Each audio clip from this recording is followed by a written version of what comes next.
आई देखिए थर्मोडायनेमिक्स हमको पढ़ना है। पहले तो ये लिख लो कि 2 से 3 क्वेश्चन इससे नीट में आने के चांसेस हैं। 2 to 3 क्वेश्चन तो आएंगे ही नीट से, ठीक है। ज्यादा अच्छी किस्मत है तो 3 क्वेश्चन आ जाएंगे और या तो 2 क्वेश्चन आएंगे। आई स्टार्ट करते हैं थर्मोडायनेमिक्स। थर्मोडायनेमिक्स का मतलब क्या होता है? थर्मोडायनेमिक्स देखो, थर्मोडायनेमिक्स ये साइंस की ब्रांच है। किसकी ब्रांच है? साइंस की ब्रांच है। 2 थर्मोडायनेमिक्स, एक फिजिक्स में और एक कहाँ पर पढ़ना होता? केमिस्ट्री में। फिजिक्स में जो तुम लोग थर्मोडायनेमिक्स पढ़ोगे उसमें कार्नोट इंजन, अगर पहले पढ़े होगे, जो पहले पढ़े होंगे उनको पता होगा कार्नोट इंजन होता है, रेफ्रिजरेटर्स होता है, इसके बारे में पढ़ेंगे। मतलब उसका लास्ट टॉपिक है, एप्लीकेशंस है। और केमिस्ट्री में जो हम लोग थर्मोडायनेमिक्स पढ़ेंगे वो हम लोग सिर्फ केमिकल रिएक्शंस के लेवल पे पढ़ेंगे कि जब केमिकल रिएक्शंस होती है, मतलब जब रिएक्टेंट प्रोडक्ट्स में कन्वर्ट होता है, उस दौरान जो भी एनर्जी चेंज होगी उसके बारे में जो स्टडी करेंगे वो केमिस्ट्री की मतलब केमिकल थर्मोडायनेमिक्स होगा। तो हमें केमिकल थर्मोडायनेमिक्स पढ़ना है। हाँ, फिजिक्स में जो देखोगे साइन कन्वेंशन अलग होगा और केमिस्ट्री में साइन कन्वेंशन क्या होगा? अलग होगा, डिफरेंट होगा, ठीक है। तो थर्मोडायनेमिक्स ऐसा मत समझना कि ये केवल केमिस्ट्री का या फिजिक्स का पार्ट है, ये अपने आप में साइंस की ब्रांच है, ठीक है। जैसे बायोलॉजी, केमिस्ट्री ये सब है ना, तो वैसे थर्मोडायनेमिक्स भी साइंस की अपने आप में क्या है? ब्रांच है, ठीक है। तो लिटरली ये 2 वर्ड से मिलकर बना हुआ है। थर्मोस जिसका मतलब होता है हीट या एनर्जी, हीट या एनर्जी, और दूसरा डायनेमिक्स। डायनेमिक्स मतलब होता है मोशन। देखो बोलना तुम लोगों को तो पड़ेगा, मोशन या इसको कहते हैं फ्लो, ठीक है। थर्मोडायनेमिक्स, थर्मोडायनेमिक्स लिटरली इसका मतलब क्या है? हीट या एनर्जी, और डायनेमिक्स मतलब मोशन या फ्लो, मतलब हीट का फ्लो होना या एनर्जी का फ्लो होना, यही क्या कहलाता है? थर्मोडायनेमिक्स। यानी क्या मतलब क्या आया? साइंस की वो ब्रांच जिसमें हम हीट या एनर्जी के फ्लो या मोशन की स्टडी करते हो, उसी को क्या बोलते हैं? थर्मोडायनेमिक्स कहते हैं, ठीक है। थर्मोडायनेमिक्स फिजिक्स में भी आता है और केमिस्ट्री में भी आता है। तो केमिस्ट्री में जो थर्मोडायनेमिक्स पढ़ेंगे उसको हम बोलेंगे केमिकल थर्मोडायनेमिक्स। कौन सी थर्मोडायनेमिक्स बोलेंगे? Chemical thermodynamics. तो केमिकल थर्मोडायनेमिक्स क्या होता है? आज पूरा लेक्चर जो है सब बेसिक्स है, मतलब ये चैप्टर्स हम क्यों पढ़ने जा रहे हैं और क्या क्या इसके बेसिक टर्म्स है, मतलब जीरो से पढ़ रहे हैं, समझ लो बेसिक टर्म्स वगैरह हम लोग सीखेंगे। केमिकल थर्मोडायनेमिक्स, डायनेमिक्स मतलब फ्लो ऑफ एनर्जी या flow of motion. Chemical thermodynamics reactant,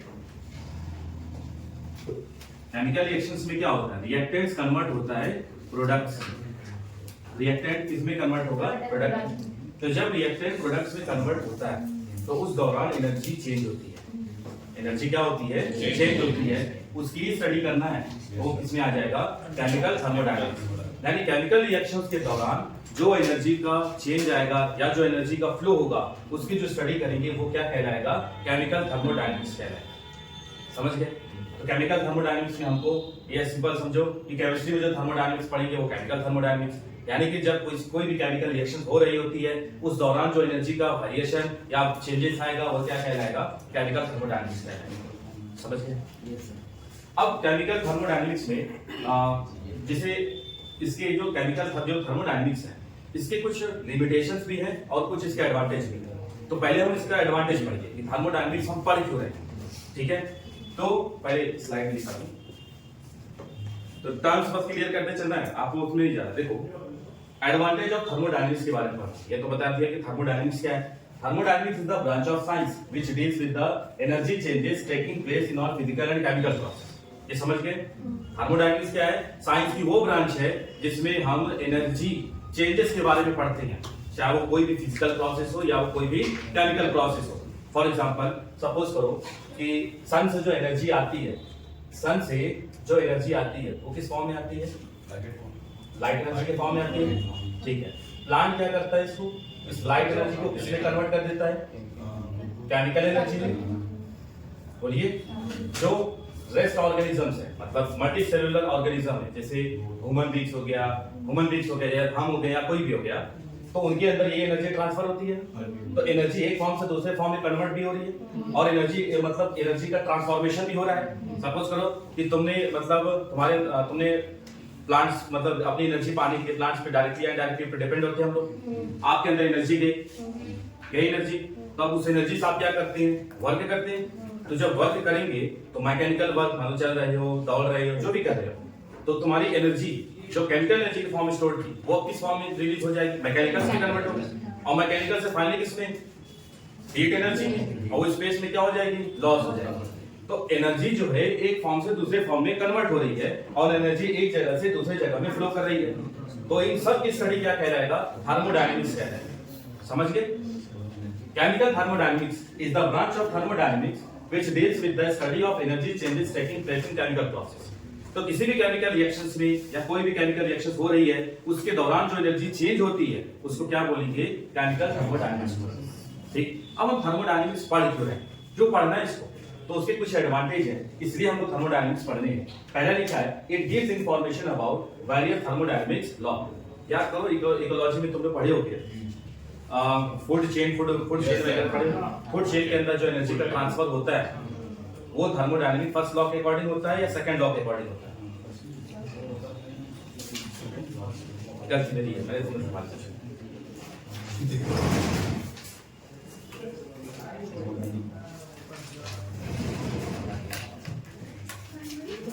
हाँ मैं कब से वेट कर रही थी, तुम आई नहीं।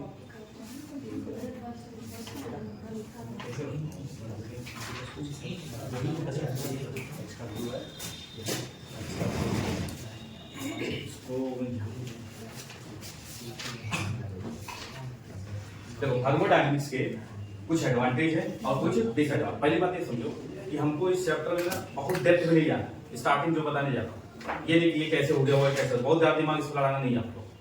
बस जैसे पढ़ते जाओ, ऊपर से पढ़ते जाओ, उसको समझते जाओ, जो सवाल इसमें से कभी आने वाला नहीं है, लेकिन इसके बगैर आगे के थर्मोडायनेमिक्स भी समझ में आने वाली नहीं है। ठीक है, इसको मैं बता दूंगा।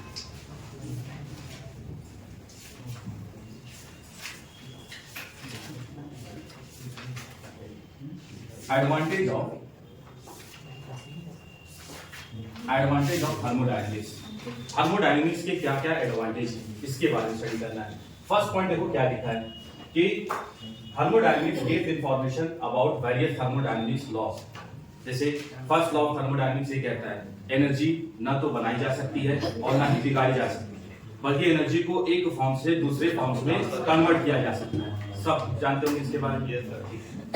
दूसरा लॉ ये कहता है कि जब एनर्जी एक ऑर्गेनिज्म से दूसरे ऑर्गेनिज्म में ट्रांसफर होती है तो केवल 10% एनर्जी ही ट्रांसफर होती है, जिसको थर्मोडायनेमिक्स सेकंड लॉ कहते हैं। ठीक, तो थर्मोडायनेमिक्स हमको एनर्जी जो फ्लो कर रही है किस मैनर्स में फ्लो करेगी इसके बारे में बता रहा है। मतलब शॉर्ट में बोले तो थर्मोडायनेमिक्स लॉज के बारे में बताता है। Thermodynamic first law, thermodynamic second law और एक आता है थर्मोडायनेमिक थर्ड लॉ, वो भी हम लोग पढ़ने वाले। ठीक, दूसरा कोई प्रोसेस है, कोई केमिकल रिएक्शंस है, वो केमिकल रिएक्शंस होगी या नहीं होगी इसके बारे में भी कौन बताएगा, थर्मोडायनेमिक्स ही बताता है। जैसे मान लो आपने कोई कंडीशन सेट कर दी, कोई केमिकल रिएक्टेंट लिए और तुमने पूरे जो भी टेम्परेचर, उसका प्रेशर कितना होना चाहिए वो सब तुमने मेंटेन किया। अब तुमको बस ये देखना है कि वो रिएक्शन होगी या नहीं होगी। अगर रिएक्शन होती है उसके लिए हम एक टर्म यूज करते हैं स्पॉन्टेनियस। क्या टर्म यूज करेंगे, स्पॉन्टेनियस। देखो बोलना पड़ेगा तभी सीखोगे। रिएक्शन होगी तो उसके लिए क्या लिखेंगे, स्पॉन्टेनियस, और रिएक्शन अगर नहीं होगी तो उसके लिए हम क्या लिखेंगे, नॉन स्पॉन्टेनियस। आगे डिटेल्स में आएगा, एंट्रोपी में पढ़िए। तो कोई केमिकल रिएक्शंस होगी या नहीं होगी उसको प्रेडिक्ट करने में कौन हेल्प करता है, थर्मोडायनेमिक्स है। इतनी सी बात समझ में आ गई। तो केमिकल रिएक्शन होगी या नहीं होगी इसके बारे में भी कौन बताएगा, थर्मोडायनेमिक्स बताता है। तो थर्मोडायनेमिक्स के दो एडवांटेज हो गए।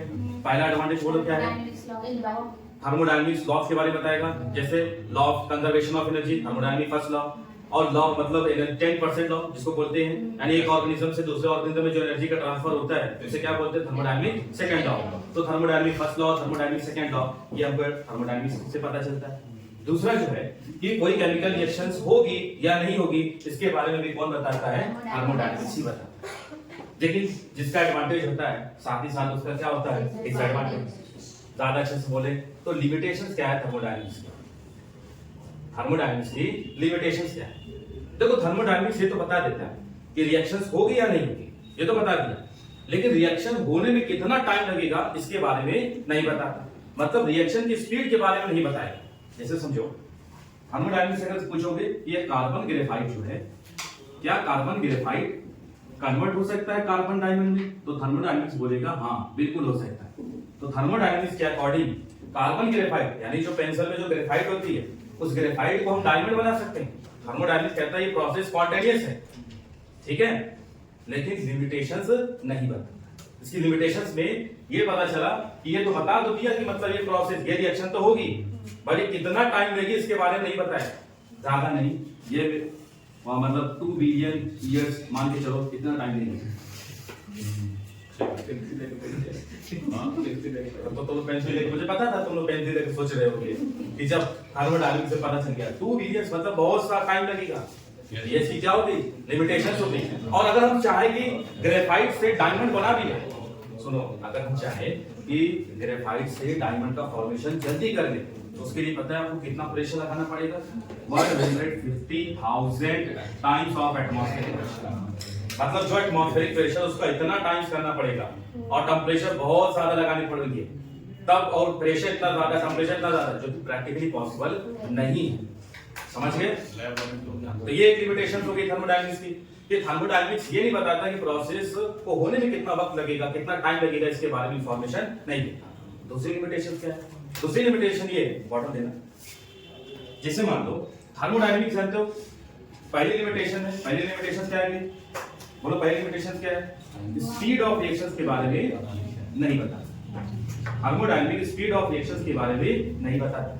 दूसरा, थर्मोडायनेमिक्स क्या कहता है कि जैसे ये बॉटल है पूरा, ठीक है, बॉटल के अंदर पानी रखना है, मान लो 1 लीटर पानी रखा हुआ है, तो पहले इसका टेंपरेचर कितना था, बाद में इसका टेंपरेचर कितना हुआ, इसके बारे में बता दे। मतलब पूरा जो सिस्टम है, अभी सिस्टम वर्ड यूज करेंगे, इस थर्मोडायनेमिक जो ये बता देगा कि पानी का टेंपरेचर पूरा 1 लीटर वाटर का टेंपरेचर पहले कितना था, बाद में कितना, इसके बारे में बताएगा। लेकिन एक इंडिविजुअल पार्टिकल यानी कि इंडिविजुअल वाटर मॉलिक्यूल्स, एक वाटर मॉलिक्यूल्स के टेंपरेचर पहले कितना था, बाद में कितना हुआ, इसके बारे में इंफॉर्मेशन नहीं देता। कहने का मतलब ये है कि जो थर्मोडायनेमिक्स है ये मैक्रोस्कोपिक लेवल पर डील करेगा। तो इसके लेवल कौन से होंगे? मैक्रोस्कोपिक लेवल पे होंगे, और इस पे डील नहीं करेगा, माइक्रोस्कोपिक लेवल पे डील नहीं करेगा। समझ गए? थर्मोडायनेमिक्स इंडिविजुअल पार्टिकल्स के बारे में इंफॉर्मेशन नहीं देता। थर्मोडायनेमिक्स किसके बारे में इंफॉर्मेशन देगा? मैक्रोस्कोपिक, मतलब पूरे सिस्टम का टेंपरेचर पहले कितना था या पूरे सिस्टम का प्रेशर पहले कितना था, बाद में कितना हो, उसके बारे में बताएगा, लेकिन एक इंडिविजुअल पार्टिकल्स के बारे में नहीं। ठीक है, तो अभी तक क्या क्या पढ़ लिए? थर्मोडायनेमिक्स पढ़ी। थर्मोडायनेमिक्स क्या होता है? साइंस की होगा जहां पे हम एनर्जी फ्लो के बारे में स्टडी करते हैं, तो क्या बोलेंगे? थर्मोडायनेमिक्स। ठीक, दूसरा क्या बताया? Chemical thermodynamics. किसी केमिकल रिएक्शंस के दौरान जो एनर्जी के जो बदलाव होंगे या जो चेंज होंगे उसको क्या बोलेंगे? Chemical thermodynamics. ठीक है, फिर मैंने बताया केमिकल थर्मोडायनेमिक्स के एडवांटेज भी है और साथ ही साथ क्या है? लिमिटेशंस भी है। एडवांटेज क्या है? ये तो बता देगा कि प्रोसेस स्पॉन्टेनियस है या नॉन स्पॉन्टेनियस है। थर्मोडायनेमिक्स लॉस के बारे में बताएगा, जिससे एनर्जी का फ्लो कैसे होना चाहिए एक ऑर्गेनिज्म से दूसरे ऑर्गेनिज्म या एक सिस्टम से दूसरे सिस्टम, इसके बारे में बता देगा। और ये भी बता देगा कि एनर्जी जो है ना तो बनाया जा सकता है और ना ही बिगाड़ा जा सकता है। मतलब थर्मोडायनेमिक्स लॉस के बारे में बता दिया। और दूसरा किसके बारे में बता दिया? इस प्रोसेस की स्पॉन्टेनिटी के बारे में बता दिया। स्पॉन्टेनिटी मतलब प्रोसेस होगी या नहीं होगी। लिमिटेशंस क्या हो गया? थर्मोडायनेमिक्स से तो बता दिया कि मतलब प्रोसेस स्पॉन्टेनियस है या नॉन स्पॉन्टेनियस है, बट कितना टाइम लगेगा प्रोसेस को होने में, इसके बारे में बताया। यानी स्पीड ऑफ रिएक्शंस के बारे में थर्मोडायनेमिक्स नहीं बताता।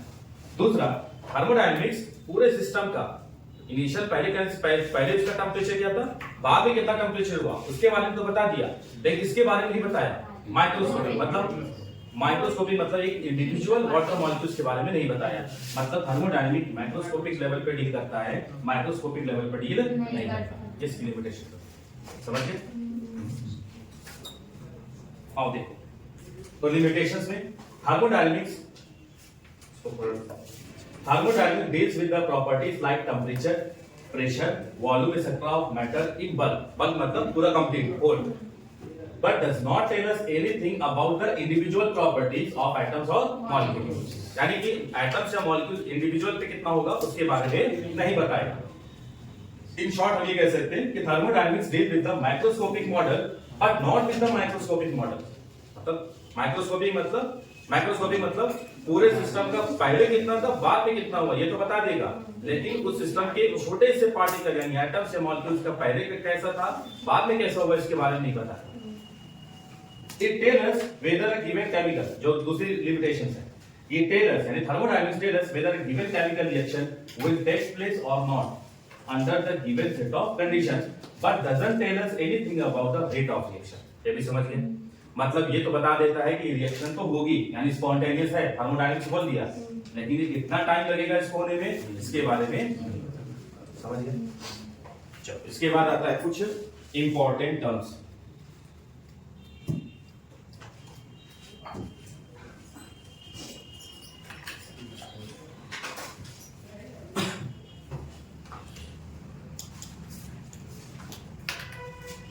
मैं तुम्हें ना जो मेरे हल्का पे इशारा करूँ तो मैं हल्का स्लाइड कर दूँ, जब तुमको लगे कि हो गया बैठ कर दो, ठीक है। चलो अब देखो, इसके बाद हमको जो नेक्स्ट स्टडी करना है वो है कुछ इंपॉर्टेंट टर्म्स। अब यहाँ से ध्यान देना शुरू कर दो, ठीक है। अभी तक हम ये समझे कि थर्मोडायनामिक्स पढ़ना क्यों है, वैसे उसका जो असली पर्पस है थर्मोडायनामिक्स आपको क्यों पढ़ना है वो ये है, ठीक है। तुमको 2 से 3 क्वेश्चन एग्जाम में सही करने हैं। आइए, वो तो मुझको ही पता है तुम लोगों को कितना मतलब इंटरेस्ट है, ठीक है। आइए, थर्मोडायनामिक्स के अकॉर्डिंग थर्मोडायनामिक्स ने यूनिवर्स को 2 पार्ट्स में डिवाइड कर दिया। यूनिवर्स को कितने पार्ट्स में डिवाइड किया है, 2 पार्ट्स। मतलब थर्मोडायनामिक्स कहता है कि देखो भाई जो यूनिवर्स है ना ये 2 पार्ट्स में, तो जो इसकी पहुंच यहां तक है इसने यूनिवर्स को डिवाइड कर दिया। एक बोलता है सिस्टम, कहता है यूनिवर्स को एक सिस्टम और दूसरा सराउंडिंग, इन 2 पार्ट्स में डिवाइड कर दिया। तो थर्मोडायनामिक्स के अकॉर्डिंग सिस्टम यूनिवर्स जो है वो 2 मतलब 2 पार्ट्स में होते हैं, एक सिस्टम और दूसरा वाला सराउंडिंग। सिस्टम क्या होता है, सराउंडिंग क्या होता है, आइए इसके बारे में जानते हैं। सिस्टम थर्मोडायनामिक्स के अकॉर्डिंग सिस्टम यूनिवर्स का वो पोर्शन है जहां पे हम ऑब्जर्वेशन करते हैं या एनालिसिस करते हैं, वो क्या कहलाएगा, सिस्टम। सराउंडिंग बोलता है सिस्टम को छोड़ करके यूनिवर्स का जितना भी रिमेनिंग पार्ट है वो क्या कहलाएगा, सराउंडिंग। और उसके एक अच्छे एग्जांपल समझो, मान लो एक बिल्डिंग है, ठीक है, और इस बिल्डिंग से ये सुसाइड कर लिया, खुद करके क्या कर लिया, सुसाइड कर लिया। अब उसके बाद फॉरेंसिक टीम वाले पहुंचेंगे, सीआईडी वाले पहुंचेंगे, कुछ तो गड़बड़ है, लेकिन गड़बड़ क्या है, वो तो गया टपक गया वो, तो तुम देखोगे कि वो ऐसा कुछ बाउंड्री ऐसा बना देते हैं जहां पे बेचारा गया, ऐसा कुछ बना दिए। अब समझना ये जो मतलब जो भी बनाए, अब जाएंगे ऐसे पे जो भी उनका इक्विपमेंट वगैरह होता है वहां पे यूज करेंगे, खर्चे बचेंगे वहां पे, है ना, वहां सैंपल्स वगैरह कलेक्ट करेंगे, तो उनके लिए ये क्या बन जाएगा, सिस्टम बन जाएगा, ठीक है। और रिमेनिंग इसको छोड़ करके, इस रीजन को छोड़ करके बाकी जितना भी रिमेनिंग पार्ट्स है यूनिवर्स का वो सब क्या होगा, सराउंडिंग। मतलब ये बिल्डिंग इसके लिए क्या हो जाएगी, सराउंडिंग हो जाएगी। इसके लिए जो शहर में रहता था, सिटी में रहता था, वो भी क्या हो जाएगा, सराउंडिंग। स्टेट भी क्या हो जाएगा, सराउंडिंग।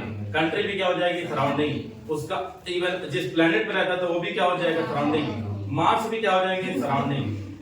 एंड्रोमेडा गैलेक्सी भी क्या हो जाएगी, सराउंडिंग हो जाएगी। मतलब यूनिवर्स का सारा पोर्शन इसको छोड़ करके क्या कहलाएगा, सराउंडिंग। मेरे ख्याल से समझिए, मान लो आप टेस्ट ट्यूब है, टेस्ट ट्यूब के अंदर तुम रिएक्शन करा रहे हो, ऐसा समझो, ध्यान सुनो, ये टेस्ट ट्यूब है, ठीक है, इसमें हम कोई केमिकल रिएक्शंस करा रहे हैं, तो ये यूनिवर्स का ही तो पोर्शन है। इसके अंदर केमिकल इन्वेस्टिगेशन चल रहा है, आप ये देख रहे हो कि केमिकल रिएक्शन हो रही है, ऑब्जर्वेशन देख रहे हो, कौन सी गैस रिलीज हो रही है, कलर क्या चेंज हो रहा है, तो ये अपने आप में पूरा क्या बन जाएगा, सिस्टम। तो ये अपने आप में क्या बन गया, सिस्टम बन गया। और इसको छोड़ करके बाकी जितने भी पोर्शन है वो सब क्या बन जाएगा, सराउंडिंग हो जाएगी, ठीक है। तो और सिस्टम और सराउंडिंग दोनों को मिला दीजिए तो क्या कर जाएगा। अच्छा, अब जो बात बताने जा रहा हूं ध्यान सुनना। देखो, अगर सिस्टम के अंदर कोई चेंज आता है तो सराउंडिंग पे कोई खास इफेक्ट नहीं पड़ेगा। सपोज करो अगर सिस्टम का ही टेम्परेचर, मान लो हमने पहले इसका इनिशियल टेम्परेचर मान लेते हैं 10 डिग्री सेल्सियस, आपने इसको बढ़ा करके 110 डिग्री सेल्सियस कर दिया सिस्टम का, मतलब इस टेस्ट ट्यूब का टेम्परेचर आपने बढ़ा दिया कैसे करके, तो सिस्टम का जो टेम्परेचर तुमने तो चेंज कर दिया, तो बताओ क्या सराउंडिंग पे कुछ खास फर्क पड़ेगा, नहीं पड़ेगा। बस सराउंडिंग पे कुछ खास फर्क नहीं पड़ेगा।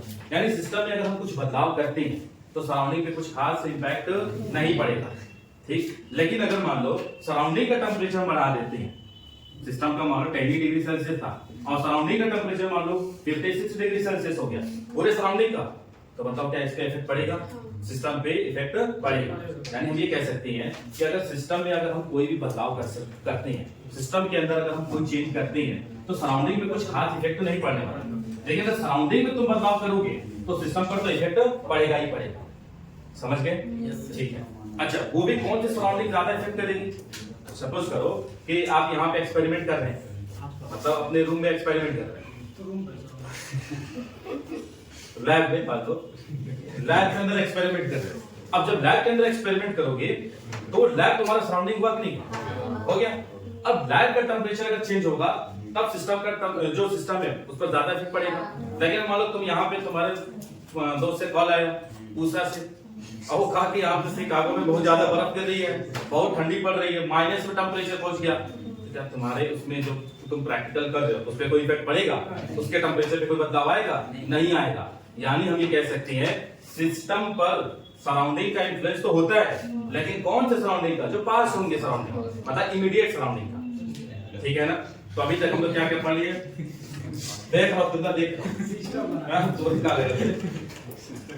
देखो यूनिवर्स क्या क्या पढ़े, यूनिवर्स के दो पार्ट्स, सिस्टम और सराउंडिंग। यानी यूनिवर्स दो चीज से मिलकर बनी है, एक सिस्टम से मिलकर बनी है, दूसरा सराउंडिंग से।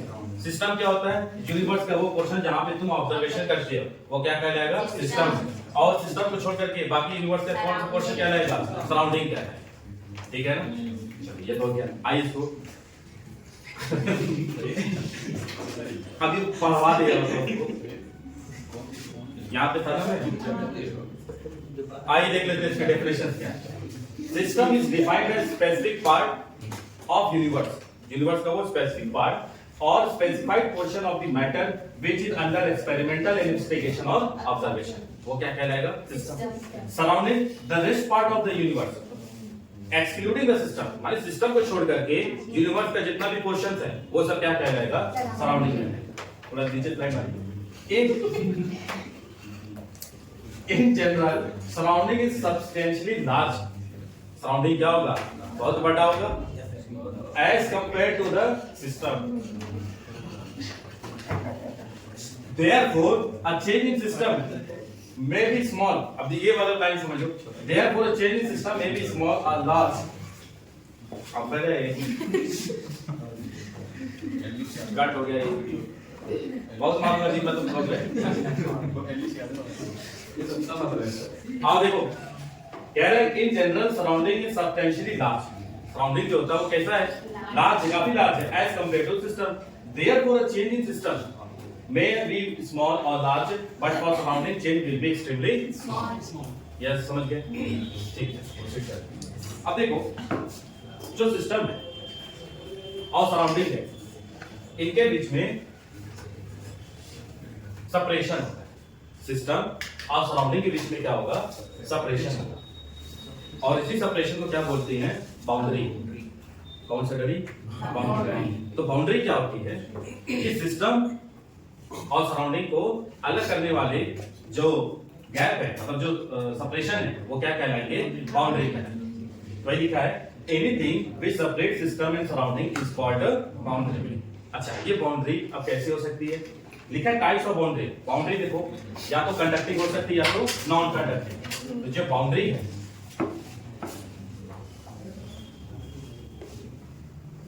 बाउंड्री क्या है? ये बाउंड्री कंडक्टिंग भी हो सकती है। कैसी हो सकती है?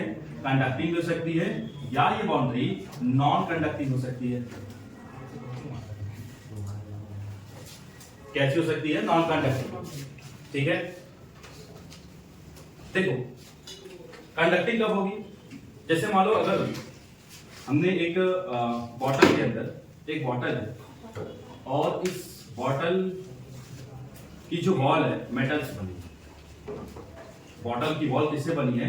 मेटल से बनी है। अगर ये मेटल से बनी होगी तो बताओ इस केस में वॉल कैसी होगी? Conducting. Conducting in the sense हम यहाँ पे हीट से मतलब इसको एक्सप्लेन करते हैं कि मान लो इसके अंदर वाटर रखा हुआ है कोई स्पेसिफिक टेम्परेचर, ठीक है।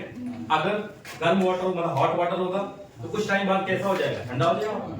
क्यों? क्योंकि हीट एनर्जी इस बाउंड्री के थ्रू क्या हो रही होगी, लॉस हो रही होगी। ठीक है, या ये जो बाउंड्री है नॉन कंडक्टिंग भी हो सकती है। अच्छा, इसमें सिस्टम बता सकते हो क्या? ये बॉटल के अंदर जो पानी रखा हुआ है ये अपने आप में क्या है, सिस्टम, और इसको पूरा छोड़ करके बाकी सारा क्वेश्चन क्या है, सराउंडिंग है। तो इनके बीच में जो वॉल है वो कैसी, कंडक्टिंग या नॉन कंडक्टिंग? कंडक्टिंग। बोलो, कंडक्टिंग। दूसरा, नॉन कंडक्टिंग कब होगा? वॉल नॉन कंडक्टिंग तब होगी जैसे मान लो थर्मस फ्लास्क, इसका एग्जांपल थर्मस फ्लास्क ले लेते। मान लो ऐसे, और इस केस में ये इंसुलेटर, यहाँ पे जो वॉल इसकी है वो परफेक्टली इंसुलेटेड कर दी गई है। वॉल को कैसे कर दी गई है, परफेक्टली इंसुलेटेड। ठीक है, अब इसके अंदर वाटर रखा होगा। अब इसका जो कि परफेक्टली इंसुलेटेड है तो ये हीट को बाहर जाने नहीं देगी। जब हीट को बाहर जाने नहीं देगी तो इस केस में ये जो वॉल है वो बता, वो वॉल कैसी होगी, कंडक्टिंग या नॉन कंडक्टिंग? Non conducting. यहाँ पे जो वॉल है वो कैसी है, नॉन कंडक्टिंग। यानी एक बात समझ में आ गई कि सिस्टम और सराउंडिंग को सेपरेट करने वाली जो होता है वो बाउंड्री होती है। कोई भी चीज जो सिस्टम और सराउंडिंग को सेपरेट करे उसे क्या बोलेंगे, बाउंड्री।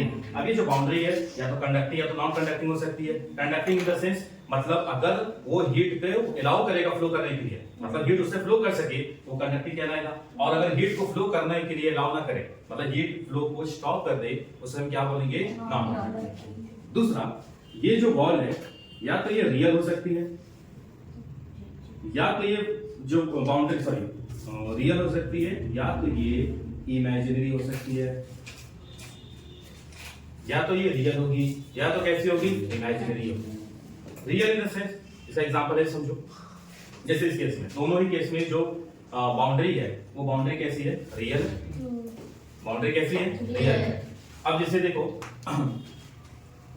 जैसे मान लीजिए पेट्री डिश है और पेट्री डिश में हमने कुछ ऐसे रिएक्टेंट रखे हुए, ठीक, और हमने एज्यूम कर लिया कि उसके ऊपर ढके नहीं है, क्लोज नहीं किए हैं। हमने एज्यूम कर लिया कि यहाँ पे ये बाउंड्री है, आपने एज्यूम किया, मान लिया, तो इस केस में ये वॉल कैसी हो गई, इमेजिनरी हो गई। ठीक है, या तो रियल हो सकती है या तो इमेजिनरी हो सकती है। जैसे मान लो एक आ जाता है कि दिल्ली में पॉल्यूशन बहुत ज्यादा है, इस साल देखोगे पॉल्यूशन पॉल्यूटेंट्स एयर क्वालिटी काफी ज्यादा खराब थी, वो कैसे पता की, क्या कोई बाउंड्री थी वहां पे कि दिल्ली और हरियाणा जो है उनके बीच में बाउंड्री लगी हुई है, तो यहाँ की हवा खराब है वहां की हवा सही है, ऐसा कोई बाउंड्री नहीं लगी। तो उन्होंने कैसे बताया, मतलब उन्होंने एक इमेजिन कर लिया कि इधर वाले पोर्शन जो है एयर जो है वो किसकी है, दिल्ली की है, इधर वाले पोर्शन जो एयर है वो कैसी किसकी होगी, हरियाणा की। ठीक है ना, तो वहां पे जो वॉल है उसको उन्होंने क्या कर लिया, इमेजिन किया। मतलब वॉल कैसे, बाउंड्री कैसी हो सकती है, इमेजिनरी भी हो सकती है या तो रियल भी हो सकती है। समझ में आई बात। तीसरा, वॉल या तो रिजिड हो सकती है या तो ये नॉन रिजिड हो सकती है। मतलब जो बाउंड्री है, बाउंड्री जो सिस्टम और सराउंडिंग को अलग किया है, या तो ये रिजिड हो सकता है या तो ये नॉन रिजिड हो सकता है।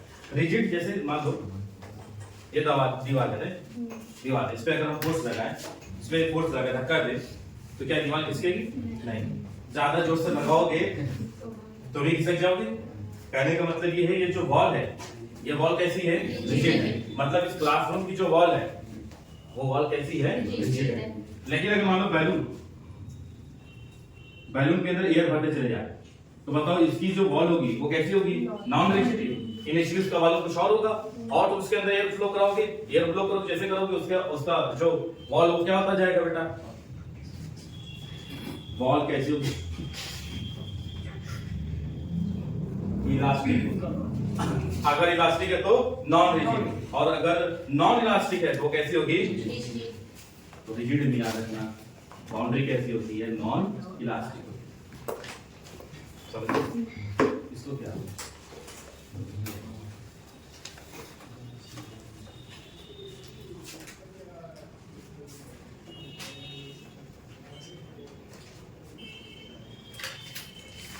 तुम लोग है कॉपी नहीं लिए हो ना तुम लोग, छोड़ो इसका, ये तो हमारा थोड़ी, इसके पे डिपेंड करना बेकार। आप लोग पास मोबाइल है ना, सबके पास होगी, हाँ बस ओपन कर दो उसमें, बस समझाता चलो।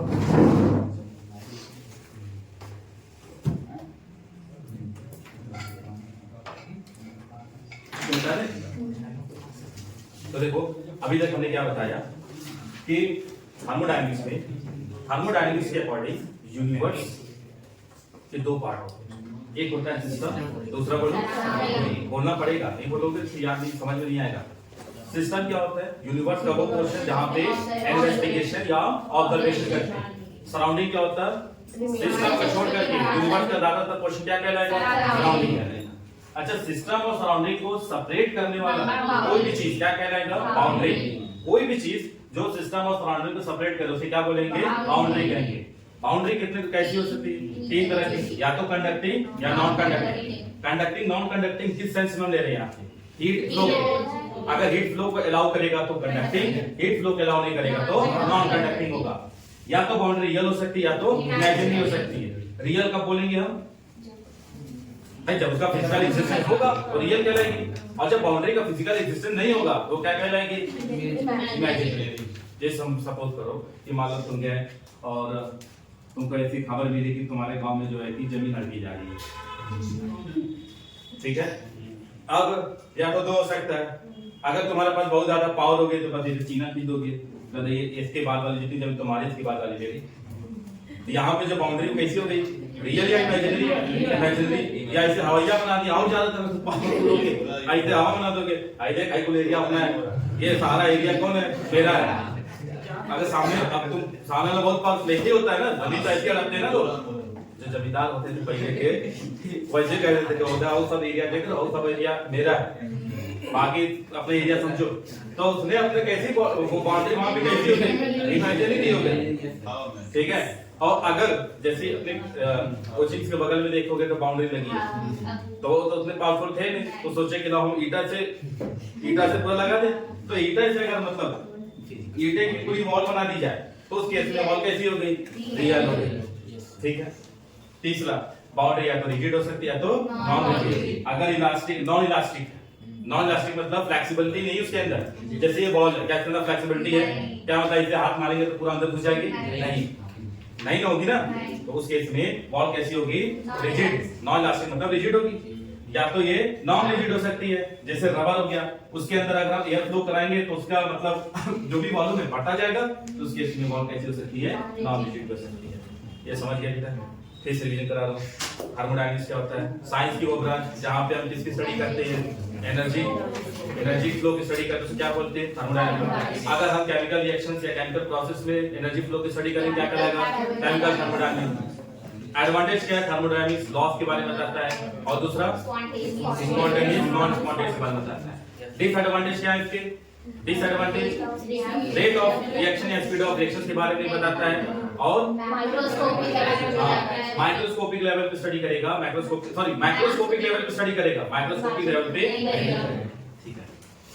बेटा इसको अब यहाँ पे हमको पढ़ना है सिस्टम। तो जान गए कि सिस्टम यूनिवर्स का वो पोर्शन होता है जहाँ पे हम इन्वेस्टिगेशन या ऑब्जर्वेशन या एनालिसिस वगैरह करते हैं, तो वो क्या हो गया? सिस्टम। जैसे क्लासरूम भी अपने आप में क्या है? सिस्टम ही तो है। क्लासरूम क्या अपने आप में? सिस्टम है। तो और इसको क्लासरूम को छोड़ करके बाकी सारी चीजें क्या होंगी? सराउंडिंग होंगी।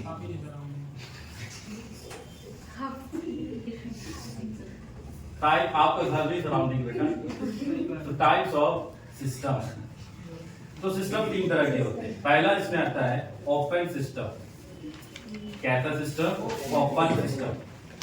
अच्छा, ये सिस्टम को जो हम क्लासिफाई करने जा रहे हैं, दो क्राइटेरिया के बेसिस पे करें, दो चीज को लेकर करेंगे। कितने चीज को लेके? दो। क्या है वो दो? एक है हीट और दूसरा है मैटर। एक है हीट, दूसरा क्या है? मैटर। ओपन सिस्टम क्या होता है? ऐसा सिस्टम जिसके अंदर हीट का भी फ्लो होता हो, मतलब हीट का भी एक्सचेंज होता हो और मैटर का भी एक्सचेंज होता हो, उसको हम कौन सा सिस्टम बोलेंगे? Open system. यानी ऐसा सिस्टम जिसमें हीट एनर्जी भी चेंज होती हो और साथ ही साथ मैटर भी चेंज होता हो। किसके किसके बीच में? सिस्टम और सराउंडिंग के बीच में। तो सिस्टम और सराउंडिंग के बीच में, ठीक है? जैसे मान लो एग्जांपल इसका है, पहले मैं कुछ एग्जांपल बता दूं जो शायद पूछा गया है स्टेट लेवल पे। पहला है जितने भी लिविंग ऑर्गेनिजम्स हैं, ऑल लिविंग ऑर्गेनिज्म, सारे लिविंग ऑर्गेनिज्म क्या है? Open system. कैसे? तो इसके बहुत ज्यादा डिटेल में नहीं जाना, सीधी सी बात है। जब तुम मतलब दौड़ रहे होगे जब दौड़ रहे होगे या कुछ वर्क कर रहे होगे तो उस केस में हीट एनर्जी तो लॉस होगी बॉडी से, और साथ ही साथ अगर पर्सपिरेशन भी होगा तो मतलब मैटर भी तो लॉस हो रहा है ना, मतलब इसका एक्सचेंज हुआ कि नहीं हुआ? अरे हीट का भी एक्सचेंज हुआ पर्सपिरेशन के दौरान, वाटर मॉलिक्यूल्स मतलब वाटर इवापोरेट हो रहा है आपकी बॉडी सरफेस से, मतलब मैटर का भी एक्सचेंज हो रहा है, तो मतलब हम बोलेंगे वो कौन सिस्टम हो गया? ओपन सिस्टम हो गया। ठीक है, ये ओपन सिस्टम हो गया। और भी बहुत सारे स्टैटिक एग्जांपल्स है, जैसे मान लो एक कप के अंदर कॉफी रखी हुई है, वो भी कैसा हो गया? ओपन सिस्टम या क्लोज सिस्टम? Open system. कैसे ओपन सिस्टम हुआ? कप खुली, हीट एनर्जी तो लॉस हो रही होगी, और साथ ही साथ में क्या वहां पे वाटर वेपर्स भी तो लॉस हो रहा होगा, मतलब मैटर और हीट दोनों का एक्सचेंज हो रहा है, इसे क्या बोलेंगे? Open system. ठीक है, अर्थ भी क्या है? एक तरह का ओपन सिस्टम है, अर्थ भी क्या है? Open system. ठीक है, तो ये दो एग्जांपल तो इंपॉर्टेंट है, बाकी सब ऐसे एग्जांपल्स है जो तुम अपने से समझ जाओगे अगर दिया रहेगा तो। ठीक है, जैसे बैक्टीरिया क्या है? लिविंग ऑर्गेनिज्म में आता है, ओपन सिस्टम हो गया। ठीक, दूसरा आता है क्लोज्ड सिस्टम। दूसरा कौन सा सिस्टम आता है? Close system. क्लोज सिस्टम हम कब कहेंगे? देखो, ऐसा सिस्टम जिसमें हीट का फ्लो होता हो, मतलब सिस्टम और सराउंडिंग के बीच में हीट एक्सचेंज होता हो, लेकिन किसका एक्सचेंज नहीं होता है? मैटर का। मैटर का एक्सचेंज ना होता हो उसे हम बोलेंगे क्लोज सिस्टम। फिर से बोल रहा हूं, क्लोज सिस्टम क्या होगा? ऐसा सिस्टम जिसमें हीट का एक्सचेंज हो लेकिन मैटर का एक्सचेंज ना हो, उसे क्या बोलेंगे? Close system. एग्जाम्पल मान लो कि जैसे वाटर बॉटल, मतलब जो भी बॉटल है, water contain in close bottle. ठीक है, अगर वाटर को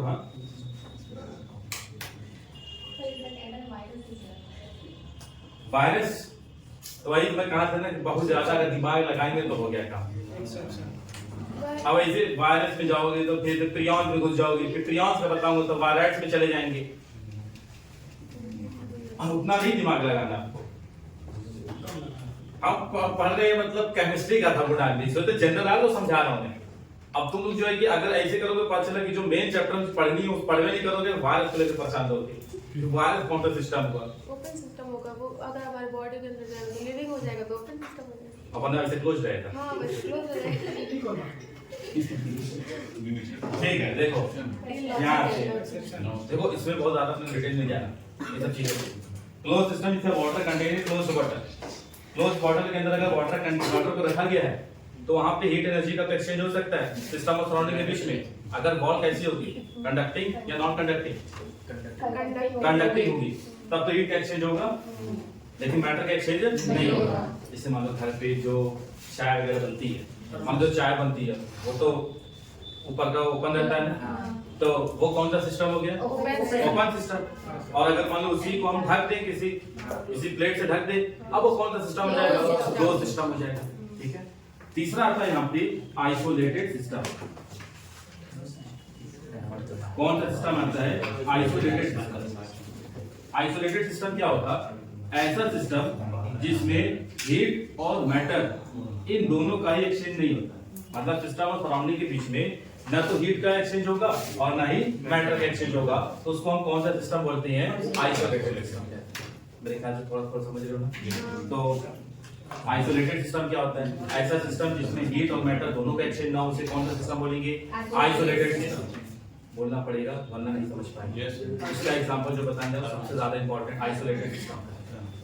थर्मस फ्लास्क का तो तुम्हें पता है कि थर्मस फ्लास्क जो है, वाटर को अगर हम थर्मस फ्लास्क के अंदर रखते हैं और हम ये मान के चलते हैं कि जो उसकी वॉल है वो परफेक्टली इंसुलेटेड है। परफेक्टली इंसुलेटेड मतलब हीट का तो किसी भी गारंटी में सिस्टम और सराउंडिंग के बीच में एक्सचेंज होने नहीं देगा। तो उसके से मान लो कि अगर कोई थर्मस फ्लास्क जैसे होते ना, तो वाटर थर्मस है, ये नहीं है, ऐसे यूज होता है, कोटिंग होती है, वो हमने कुछ में रखा होगा तो तुम थोड़ा पिछला उसका दिया उसने ये है। मान थर्मस फ्लास्क होगा तो क्या उसके अंदर अगर हम चाय रख दिए तो काफी टाइम तक वो चाय या जो भी चाय है वो गर्म ही रहती है, लेकिन परफेक्टली कोई भी चीज परफेक्ट होती नहीं है, तो वॉल कभी भी 100% परफेक्ट हो ही नहीं सकती। ठीक है। लेकिन अगर मान एज्यूम कर लें कि अगर ये परफेक्टली कैसी है, इंसुलेटेड है, तो उस केस में बताओ सिस्टम और सराउंडिंग के बीच में हीट एनर्जी का एक्सचेंज नहीं होगा। सराउंडिंग हीट एनर्जी इसके अंदर ना जा रही होगी और ना ही जो सिस्टम के अंदर हीट एनर्जी है वो बाहर नहीं जा रही होगी। समझ गए। और जो दूसरा एग्जांपल है ना वो ये यूनिवर्स। यूनिवर्स को क्या माना गया है, आइसोलेटेड सिस्टम। अब यहाँ पे पूछा जा सकता है क्यों, तो यूनिवर्स अपने आप में एक आइसोलेटेड सिस्टम है। यूनिवर्स होती क्या है, जैसे अगर हम कहें कि मान लो अर्थ सिस्टम है, तो अर्थ को छोड़ करके यूनिवर्स का सारा पोर्शन क्या कहलाएगा, सराउंडिंग कहलाएगा। तो देखो अगर हम यूनिवर्स को ही क्या मान ले, सिस्टम मान ले, यूनिवर्स को ही आपने क्या एज्यूम कर लिया, सिस्टम, मतलब सराउंडिंग कुछ रहा ही नहीं, सराउंडिंग का कुछ रहा ही नहीं। इसका मतलब अब सराउंडिंग जब है ही नहीं तो हीट एनर्जी का एक्शन किसके साथ होगा, किसी के साथ नहीं होगा। इसलिए यूनिवर्स क्या हो गया, एक तरह का आइसोलेटेड सिस्टम। समझ गए? Yes sir. ठीक है। ये कहा जाता है यूनिवर्स के अंदर जो एनर्जी है वो कांस्टेंट है, मतलब वो एनर्जी एक फॉर्म से दूसरे फॉर्म से कन्वर्ट हो रही है, लेकिन ओवरऑल एनर्जी पूरी यूनिवर्स की क्या है, कांस्टेंट है। क्यों कांस्टेंट, ऐसा पॉसिबल क्यों हो पाया है, क्योंकि इसको हमने मान के क्या चले हैं, आइसोलेटेड सिस्टम। तो सिस्टम कितने टाइप्स के होते हैं, 3 types, open system, close system और आइसोलेटेड सिस्टम। किस क्राइटेरिया के बेस पर डिफाइन किया गया, हीट और एनर्जी के एक्सचेंज पे, कि सिस्टम और सराउंडिंग के बीच में अगर हीट और एनर्जी का एक्सचेंज हो रहा है या नहीं हो रहा है, इनमें से किसका हो रहा है, इस बेसिस पे 3 टाइप का सिस्टम। तो ओपन सिस्टम में हीट और मैटर दोनों का एक्सचेंज होगा। क्लोज सिस्टम के अंदर हीट और मैटर में हीट का एक्सचेंज होगा लेकिन मैटर का एक्सचेंज नहीं होगा। आइसोलेटेड सिस्टम में ना तो हीट का एक्सचेंज होगा और ना ही मैटर का एक्सचेंज होगा। समझ गए? बोलो। तो यूनिवर्स एक्सपैंड कर रही है, अगर सराउंडिंग को मान लिया ना कुछ नहीं है, जब सराउंडिंग कुछ नहीं तो उसमें तो एक्सपैंड तो करेगी ना यूनिवर्स। हाँ मतलब रही ना तू बात, अरे आ जाओ करते हैं। और बात चली यूनिवर्स के लिए, ये असम्पशन है। अभी मैं बोला हूँ कि यूनिवर्स को हम एज्यूम कर लें कि क्या है, सिस्टम है, एज्यूम किया गया है और ये मान लिया गया है कि सराउंडिंग नहीं है। अगर मान लो गलत माना गया होगा,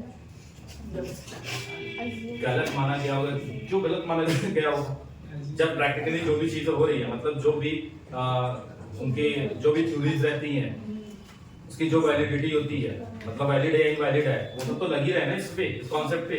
ऐसे परिणाम किया गया न्यूटन्स को, जो थोड़ा सा कम जानते हैं, थोड़ा सा यूट्यूब की रील्स वगैरह देख लेते हैं, तो उनको क्या लगता है कि देखो न्यूटन्स ने जो बताया था सब गलत था, आइंस्टीन ने बताया था एकदम सही था। अरे दोनों अपनी जगह पे सही थे, न्यूटन्स भी सही थे, आइंस्टीन भी सही थे।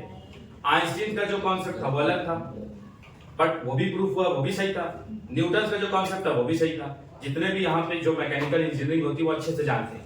अभी भी अगर आइंस्टीन न्यूटन से गलत होता तो उसको नहीं पढ़ाना चाहिए था, लेकिन पढ़ाया तो ही जाता है ना। जो भी लॉज वगैरह लगते हैं, लॉज ऑफ मोशन जो भी तुम लोग पढ़े हुए हो, वो सब न्यूटन का वैलिड है कि नहीं वैलिड है। लॉ ऑफ इनर्शिया, न्यूटन का सेकंड लॉ हो गया, फर्स्ट लॉ ऑफ इनर्शिया जो कहते हैं, ये सब तो वैलिड है ना, तो उसको गलत थोड़ी कह सकते हैं। हम ये कह रहे हैं कि assumption लिया गया तो assumption wrong भी हो सकता है। एजम्पशन तो साइंस की तो ही खासियत है ना, एजम्पशन दिया है, जब तक इससे काम बन रहा है तो भाई ठीक है, चल रहा है अपना। जब लगे कि यार अब कुछ चीजें तो नहीं एक्सप्लेन हो पा रही है, जब बहुत लगे कि यार यहाँ पे कुछ और भी हो सकता है, उसको हटा दिया जाएगा, ठीक है। लेकिन नीट में 8 मार्क क्या है आपको, हाँ नीट में जाके बैच थोड़ी करेंगे। यूनिवर्स कौन सा हो गया, आइसोलेटेड सिस्टम। आज कौन सा सिस्टम होगा, ओपन सिस्टम होगा। समझ गए? ठीक है, तो ये ओपन सिस्टम, क्लोज सिस्टम ये समझ गए, आइसोलेटेड सिस्टम भी समझ गए। अब आते हैं यहाँ पे state of the system. Open करो भाई। देखो न्यूटन भी अपनी जगह पे सही थे,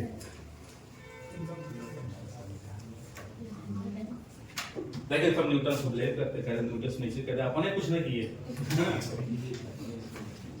साइंस यही होता है, साइंस में जिसे अगर मान लो हमें भी पता है कि जो जब एटॉमिक स्ट्रक्चर दिए जा रहे थे तो बहुत सारे साइंटिस्ट आए थे उस टाइम। थॉमसन का भी तो मॉडल था ना, थॉमसन का तो मॉडल गलत था, तो पढ़ाई क्यों जाता है, ये तुम लोग सवाल पूछते हो। तो ऐसा हम ये भी पूछ सकते हैं कि देखो सुनो सुनो, मैथ में ट्रिग्नोमेट्री पढ़े हो, रियल लाइफ में कहाँ यूज होता है, कहाँ यूज होता है बताओ। ये बताओ आज तुम दिन भर में कितना sine theta cos theta use करेंगे, सर क्योंकि हम कुछ बना नहीं रहे, हम कुछ नहीं कर रहे अपनी जिंदगी में। और एक दूसरे देखो पहले मेरी बात सुनो, ये चीज इसलिए पढ़ाई जाती है ताकि आप इस चीज को जाने। जैसे बहुत सारी चीजें हैं जो पढ़ाई जाती है जिसका कोई यूज नहीं है, अलजेब्रा ऐसा ही नहीं, वो स्पेसिफिक फील्ड में यूज तो है ही उसका, वो इसलिए पढ़ाया जाता है ताकि आपका जो ब्रेन है वो ट्रेन हो सके कि मतलब किसी प्रॉब्लम को कैसे टैकल करना है। तो वो क्यों पढ़ाया जाता है थॉमसन मॉडल ऑफ एटम, इसीलिए पढ़ाया जाता है ताकि आप सीखें उससे। अगर डायरेक्टली भी देते तो अगर सब लोग पूछते हैं हाँ, तो वो सीक्वेंस देखी जाती है ना कि जो प्रोग्रेस है ये सडन नहीं हुई है, सडन नहीं आ गया आपके पास एकदम से दे दो quantum mechanical model theory of atom. वो पहले स्टार्टिंग से आता है कि थॉमसन ने ऐसे दिया तो इसमें ये गलती थी, फिर उसको उन्होंने कैसे सही किया, तो उन्होंने कैसे उनके दिमाग में, रदरफोर्ड के दिमाग में क्या है कि हम कैसे एक्सपेरिमेंट करें कि हमको पता चले। तो ये सब कैसे पता चलता है, इसी से पता चलता है, ठीक है ना। जब हम बेसिक चीज पढ़ेंगे, गलतियों से तो सीखते हैं, लिमिटेशंस क्यों पढ़ाई जाती है, इसीलिए पढ़ाई जाती है। हो सकता है कल को वो लिमिटेशंस को दूर किए तो एक नई थ्योरीज आई, वो लिमिटेशंस को दूर किए तो एक रदरफोर्ड का भी तो वो हटा दिया गया था। रदरफोर्ड से यही पूछा गया ना कि जो इलेक्ट्रॉन है वो क्यों रिवॉल्व करता रहता है, क्यों नहीं न्यूक्लियस के अंदर जाता, रिजेक्ट कर दिया गया था, यही हुआ था ना। तो वही है। फिर उसके बाद जो नाइन बोर्ड्स थे उन्होंने एटॉमिक मॉडल दिया, फिर उसके बाद फिर आप जो पढ़ते हो क्वांटम मैकेनिकल मॉडल थ्योरी, जो क्या बोलते हैं उसको एसपीडीएफ, जो ऑर्बिटल्स के बारे में पढ़ते हो। तो ये सब अचानक से नहीं होता है, इसीलिए पढ़ाया जाता है ताकि आप इसको पढ़ें लिमिटेशन, और आप भी देखें कि मतलब कैसे तरक्की होती है। ऐसा नहीं कि अचानक से मतलब जब मान लिया आपको मिल गया, ठीक है। अब देखो यहाँ पे अब कुछ इंपॉर्टेंट चीजें हैं जो आपको पढ़नी है। देखो एक आता है स्टेट और एक आता है स्टेट वेरिएबल्स। नोट्स में सब लिखा हुआ है, बस खाली ध्यान से समझ लो, ठीक है। एक आता है स्टेट और एक आता है स्टेट वेरिएबल्स। स्टेट क्या होते हैं और स्टेट वेरिएबल्स क्या होते हैं, और पहले इसको समझते हैं। सुनो ध्यान से, दोनों समझा। मान लो कोई सिस्टम है, ठीक है। इस सिस्टम का इनिशियल टेम्परेचर मान लो, प्रेशर मान लेते हैं T1, टेम्परेचर मान लेते हैं T1 और वॉल्यूम को मान लेते हैं P1। टेम्परेचर क्या है इसका T1 P1, pressure P1, temperature T1 और वॉल्यूम V1।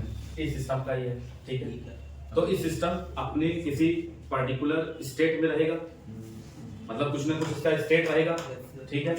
अच्छा, अगर इसमें से हम कोई भी वेरिएबल चेंज करते हैं, कोई भी वेरिएबल्स क्या करते हैं, चेंज करते हैं। सपोज करो कि हमने प्रेशर्स को P1 ही रखा और T1 को हमने T2 कर दिया, वॉल्यूम को V1 कर दिया। तो ये क्या सिस्टम, क्या अपने जो ओरिजिनल कंडीशन थी, मतलब जो इसकी इनिशियल कंडीशन थी, क्या उसी स्टेट में रह पाएगा? नहीं, वो थोड़ा मोड़ा तो कुछ तो बदलेगा उसके अंदर। मान लो बदल गया, वो बन गया सिस्टम, चेंज हुआ।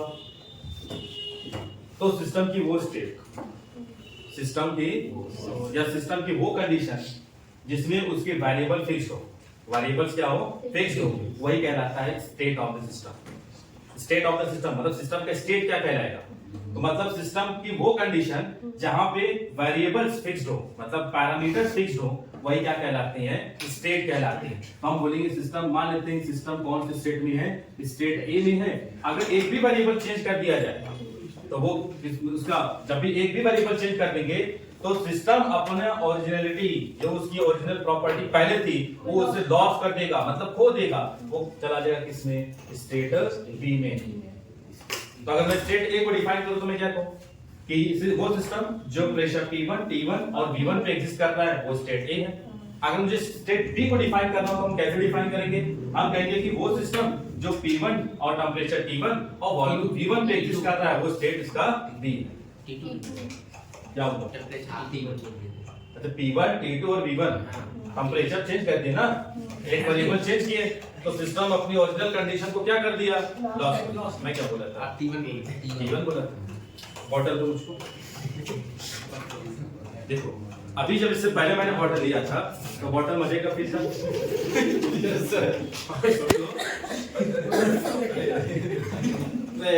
राइट मोड तुम्हारे, ठीक है। तो देखो यार, एक आता है स्टेट, दूसरा आता है स्टेट वेरिएबल। दोनों टर्म्स एक दूसरे के बिल्कुल अपोजिट लग रही होंगी, ऐसे तो अकेले अकेले समझ जाओगे, लेकिन मिक्स करोगे गड़बड़ा जाएगा। सिंपल सी बात, जिस थर्मोडायनेमिक्स वेरिएबल्स पे सिस्टम एग्जिस्ट करता हो उसे बोलते हैं स्टेट, ठीक है ना। और स्टेट वेरिएबल्स क्या होते हैं? ऐसे थर्मोडायनेमिक्स वेरिएबल जो सिस्टम के स्टेट को डिफाइन करते हैं उसे बोलते हैं स्टेट वेरिएबल्स या थर्मोडायनेमिक्स वेरिएबल। ठीक है ना? समझाने के लिए वाटर, जैसे इसके अंदर वाटर पहले इनिशियली पूरा तरह से भरा हुआ था, उसका वॉल्यूम जो भी रहा होगा, जो उसका प्रेशर और जो टेम्परेचर रहा होगा, ठीक है, तो वो टेम्परेचर, वो प्रेशर और वो वॉल्यूम वो क्या कहलाएंगे? स्टेट वेरिएबल कहलाएंगे। ठीक है, और उस स्टेट वेरिएबल पे सिस्टम की जो कंडीशंस रही होगी वो क्या कहलाएंगे? स्टेट कहलाएंगे। सिस्टम पे जो भी कंडीशंस रही होगी उस थर्मोडायनेमिक्स वेरिएबल पे वो क्या कहलाएंगे? स्टेट कहलाएंगे। ठीक है ना? ठीक। अच्छा, इसमें से अगर हम एक वेरिएबल चेंज करते हैं, एक भी थर्मोडायनेमिक्स वेरिएबल चेंज करते हैं या दो कर दें या सारे के सारे थर्मोडायनेमिक्स वेरिएबल को चेंज कर देंगे तो सिस्टम की स्टेट क्या हो जाएगी? चेंज हो जाएगी। समझ गए? नेक्स्ट देखो, तो उसमें पढ़ा। नेक्स्ट आता है यहाँ पे दो प्रॉपर्टी जो कि इंपॉर्टेंट है, इससे क्वेश्चन तो पूछे जाते हैं। एक आता है इंटेंसिव प्रॉपर्टी और दूसरा आता है एक्सटेंसिव प्रॉपर्टी। कौन कौन सी प्रॉपर्टी? इंटेंसिव प्रॉपर्टी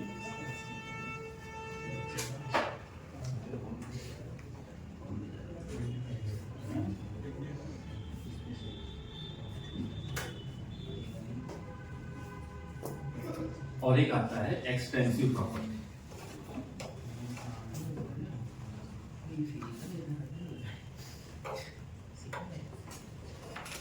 देखो अभी पूछा जाएगा, क्या पता इससे सवाल आ ही जाए। ठीक है, थर्मोडायनेमिक की ऐसी प्रॉपर्टी, थर्मोडायनेमिक की ऐसी प्रॉपर्टी, कैसी प्रॉपर्टी?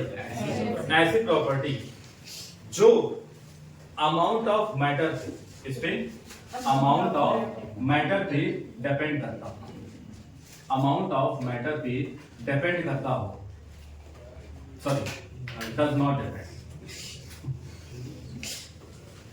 ऐसी थर्मोडायनेमिक प्रॉपर्टी वो इधर को लिखा गया था, कोई बात नहीं, कोई बात नहीं। इंटेंसिव प्रॉपर्टी, थर्मोडायनेमिक की ऐसी प्रॉपर्टी जो अमाउंट ऑफ मैटर पर डिपेंड नहीं करता है उसे क्या बोलेंगे? इंटेंसिव। और जो डिपेंड करता होगा, तो जब डिपेंड करेगा तो उसको क्या बोलेंगे? Extensive property. तो थर्मोडायनेमिक की ऐसी प्रॉपर्टी जो अमाउंट ऑफ मैटर पर डिपेंड ना करे उसे क्या बोलोगे? Intensive property. थर्मोडायनेमिक की ऐसी प्रॉपर्टी जो अमाउंट ऑफ मैटर पर डिपेंड करता है उसे क्या बोलते हैं? एक्सटेंसिव। अभी तो याद है, बताओ में भूल जाओगे। हम एक तुमको तरीका बता रहे हैं जिसे तुमको जीवन भर याद है। बुढ़ौती में जब आखिरी में सांस टिकी नहीं होगी तभी पर हो सकता याद रहे। आई एन, आई मतलब इन, इन मतलब इंडिपेंडेंट, इन मतलब इंडिपेंडेंट, खत्म। इंडिपेंडेंस डे वाला नहीं है ये, इंडिपेंडेंट मतलब जो डिपेंड ना करे। याद हो गया? यस। इंटेंसिव प्रॉपर्टी आएगा इंडिपेंडेंट, जो अमाउंट ऑफ मैटर पर डिपेंड ना करे इंटेंसिव प्रॉपर्टी, और जो अमाउंट ऑफ मैटर पर डिपेंड करे एक्सटेंसिव प्रॉपर्टी। समझ गए? इसका एग्जांपल मोस्ट इंपॉर्टेंट है।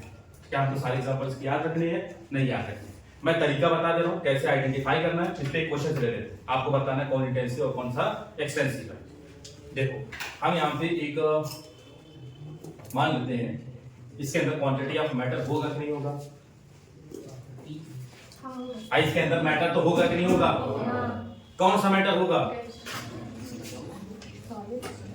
सॉलिड होगा। खाली डब्बा है मान लो, ये गैस होगा।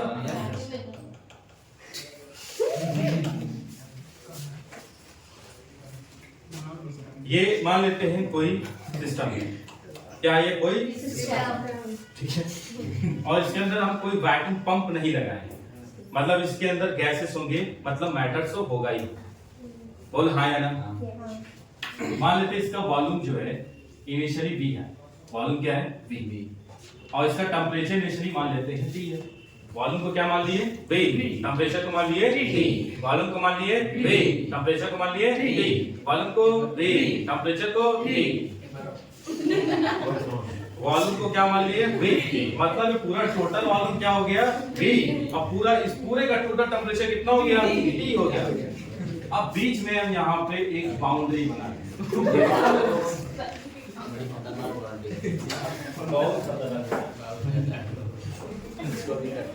कट करके ऐसे हो, तो बीच में यहाँ पे हम लोग एक बाउंड्री बना रही है। ठीक है, ये रही बाउंड्री, बन गई बाउंड्री, बन गई।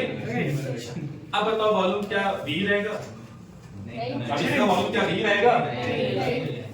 इसका वॉल्यूम क्या हो जाएगा, इसका भी क्या हो जाएगा, और क्या टेम्परेचर चेंज हो जाएगा, हमारा टेम्परेचर 37 डिग्री सेल्सियस था, तुमने बाउंड्री लगाई तो क्या चेंज हो गया टेम्परेचर, नहीं, इसका भी टेम्परेचर कितना रहेगा 37, इसका भी कितना होगा 37, यानी टेम्परेचर अमाउंट ऑफ मैटर पर डिपेंड किया गया नहीं, तो टेम्परेचर कौन सी प्रॉपर्टी, इंट्रिंसिक, और वॉल्यूम कौन सी प्रॉपर्टी, तेज बोलो, एक ग्रुप बताओ, कुछ बोलो मैं नहीं कर, बोलो जब तक बोले, देखो टेम्परेचर तो चेंज नहीं हुआ, मैटर्स को हमने डिवाइड कर दिया, टेम्परेचर चेंज नहीं हुआ, तो टेम्परेचर कौन सी क्वांटिटी होगी, इंटेंसिटी, और वॉल्यूम कौन सी, या तो समझ गए, ये एनसीईआरटी ने एग्जांपल दिया था तो हमने आपको बता दिया, अब वो एग्जांपल देता है, वो कहता है ये ले ये ले ये ले, अब वहां पे जो है गए कम से, क्योंकि बहुत सारे एग्जांपल दे सकते हो, तो उसके लिए कैसे पहचाने, देखो अगर पर आ जाए,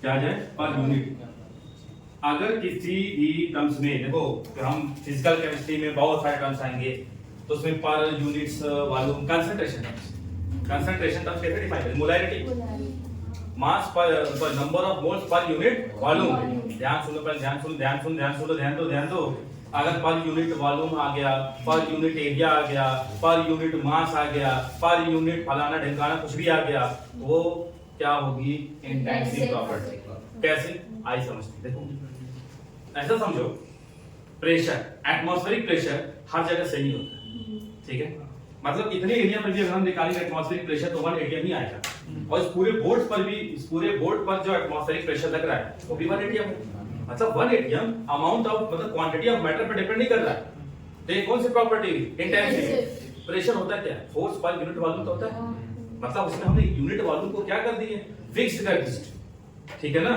तो जब भी हम प्रेशर की बात करेंगे हम कहेंगे बताओ इस पूरे छत पर कितना प्रेशर लग रहा है, रूफ टॉप पर कितना, छत पे पूरा कितना प्रेशर लग रहा है, 1 atm लग रहा है, और कहेंगे सिर्फ चेयर पे कितना प्रेशर लग रहा है, 1 atm, क्योंकि जब हम प्रेशर को मतलब मेजर करने जाएंगे तो हम रूफ टॉप का भी यूनिट वॉल्यूम लेंगे और इसका भी कितना लेंगे, यूनिट वॉल्यूम लेंगे, मतलब वॉल्यूम क्या हो गया, फिक्स्ड हो गया, तो जहां कहीं भी पर यूनिट आ जाए तो प्रेशर क्या है, प्रेशर है फोर्स पर यूनिट एरिया, तो उसमें एरिया, यूनिट एरिया फिक्स हो गई, तो प्रेशर क्या हो गया, इंटेंसिव प्रॉपर्टी, डेंसिटी, मास पर यूनिट वॉल्यूम, बोलो हाँ या ना, डेंसिटी क्या होता है, मास पर यूनिट वॉल्यूम, तो पर यूनिट आ गया, इसका मतलब कैसी प्रॉपर्टी हो गई, इंटेंसिव प्रॉपर्टी हो गई, मोलैरिटी, नॉर्मैलिटी, ये सब कैसी प्रॉपर्टी है, इंटेंसिव प्रॉपर्टी है, क्योंकि पर यूनिट वॉल्यूम के टर्म्स में डिफाइन करता है ना, तो per unit volume, per unit mass, per unit area कुछ भी आता है तो वो तुम क्या लेके चलोगे, इंटेंसिव प्रॉपर्टी। अगर क्वेश्चन में स्पेसिफिक वर्ड आ जाए, कैसा वर्ड आ जाए, स्पेसिफिक वर्ड आ जाए, स्पेसिफिक हीट कैपेसिटी, यानी यूनिट मास, वहां पे हमने किसको फिक्स कर दिया, यूनिट मास, तो यूनिट मास का 1 डिग्री सेल्सियस टेंपरेचर बढ़ाने के लिए जो हम हीट एनर्जी देते हैं वही कहलाता है स्पेसिफिक हीट। तो स्पेसिफिक हीट जब भी हम बात करेंगे, जैसे मान लो 5 kg का मास है और एक है 100 kg का मास है, दोनों की स्पेसिफिक हीट कैपेसिटी सेम होगी, क्योंकि उनका यूनिट मास क्या हो गया, फिक्स्ड हो गया। समझ रहे हो मेरी बात जो कह रहा हूं मैं? तो अगर स्पेसिफिक वर्ड आ गया तो आप क्या मान के चलोगे, वो कौन सी प्रॉपर्टी है, इंटेंसिव है, ठीक।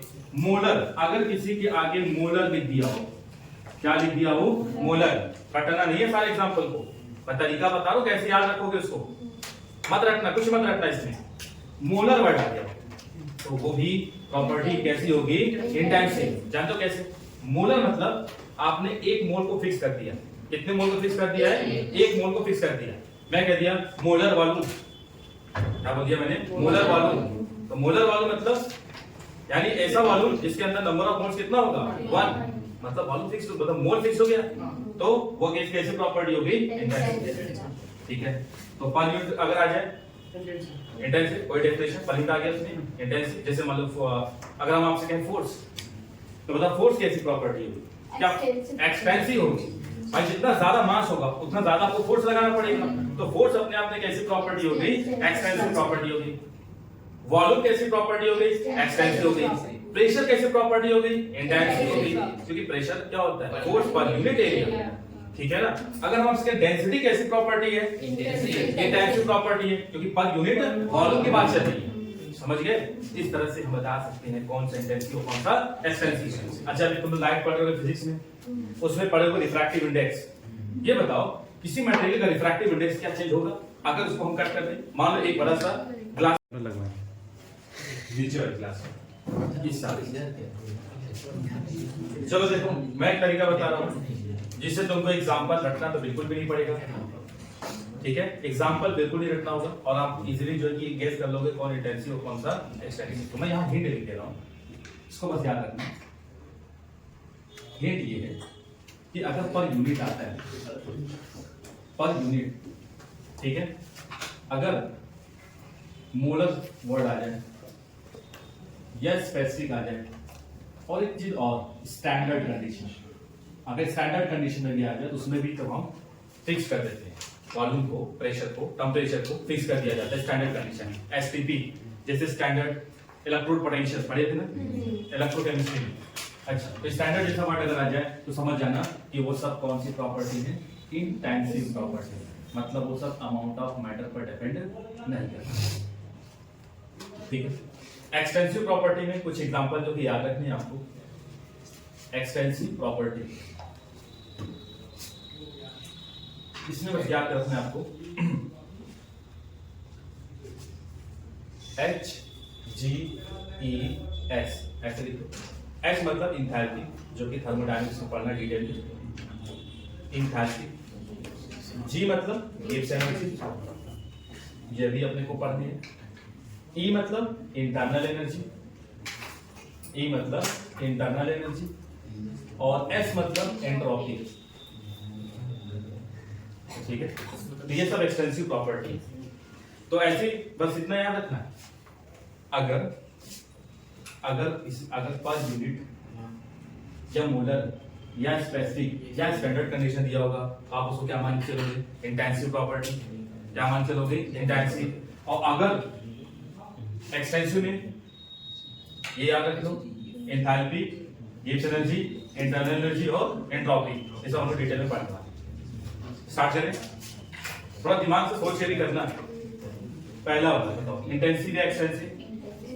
पहला वाला इंटेंसिव एक्सटेंसिव, इंटेंसिव क्योंकि यहाँ मोलर आ गया तो इंटेंसिव प्रॉपर्टी हो गई ना। मोलर वर्ड आ गया, मोलर मास मतलब मास को फिक्स कर दिया, तो बताओ ये कौन सी प्रॉपर्टी हुई, इंटेंसिव। अच्छा नंबर ऑफ मोल्स है, ये तो अमाउंट ऑफ सब्सटेंस पर डिपेंड करेगा ना, बोलो भाई। तो ये कौन सी प्रॉपर्टी हो गई, एक्सटेंसिव। डेंसिटी क्या होती है, density mass per unit volume, मतलब पर यूनिट आ गया ना, मतलब वॉल्यूम तो यहाँ फिक्स कर दिया, ये कैसी प्रॉपर्टी होगी, इंटेंसिव। टेम्परेचर बताओ इंटेंसिव प्रॉपर्टी होगी क्योंकि ये अमाउंट ऑफ सब्सटेंस पर डिपेंड नहीं करेगा। नॉर्मलिटी इंटेंसिव, नॉर्मलिटी पता है ना, number of gram equivalent per unit volume, तो पर यूनिट आ गया, ये भी कैसी प्रॉपर्टी होगी, इंटेंसिव। एंट्रोपी बताइए कैसी होगी, एक्सटेंसिव होगी क्योंकि अमाउंट ऑफ मैटर पर डिपेंड करेगा। Enthalpy extensive, internal energy extensive, force extensive. जितना ज्यादा मास होगा मतलब मैटर की क्वांटिटी जितनी ज्यादा होगी फोर्स भी क्या होगा उतना ज्यादा होगा। गिब्स एनर्जी बोलो एक्सटेंसिव प्रॉपर्टी। अच्छा स्टैंडर्ड आ गया, कैसी हो जाएगा, इंटेंसिव। पीएच, अब पीएच आ गया कौन, पीएच इंटेंसिव है, वेरी गुड। कैसे, एक बात बताओ कि मान लो 1 लीटर एसिड है, उस 1 लीटर एसिड का मान लो पीएच जो है 6 है, अगर तुम एसिड को आधा कर दो क्या पीएच डिवाइड हो जाएगा, ऐसा सोच लेना थोड़ा सा, तो वो तो वही सेम रहेगा ना पीएच।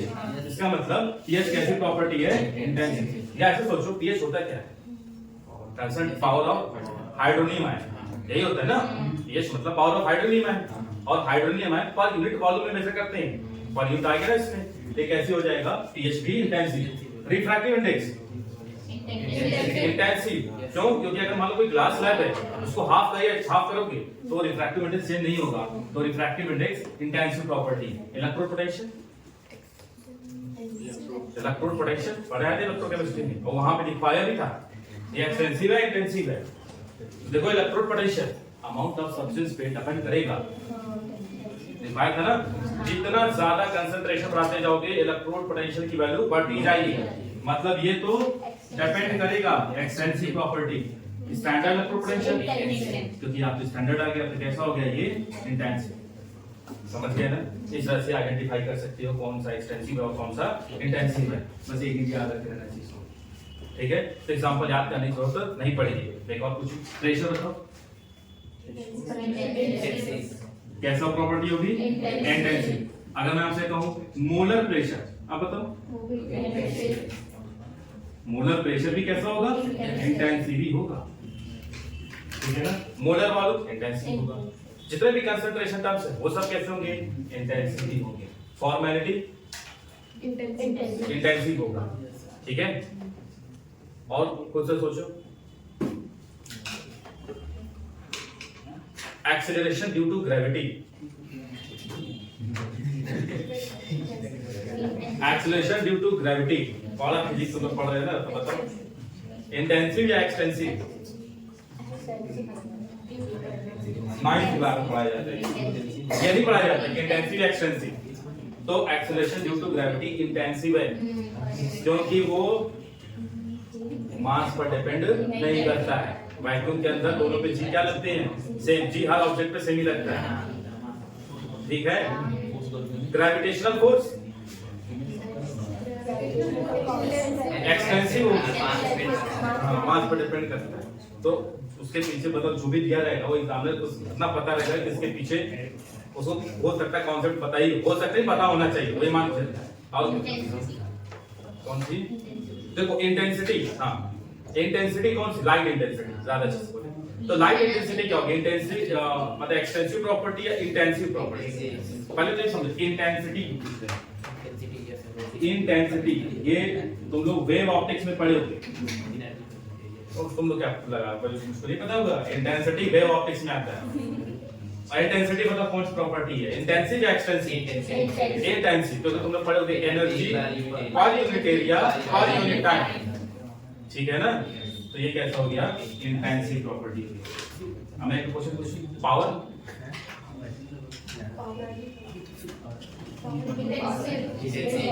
थोड़ा दिमाग लगाओ, पर यूनिट आ गया उसका मतलब होगा समझ, वहां टाइम फिक्स किया गया है, समझे। ये कभी फैमिली मत पाल लेना कि मार्क्स बोल दे पर यूनिट जब में आ गया तो वही होना ही है। पावर इंटेंसिव होगा या एक्सटेंसिव होगा? एक्सटेंसिव।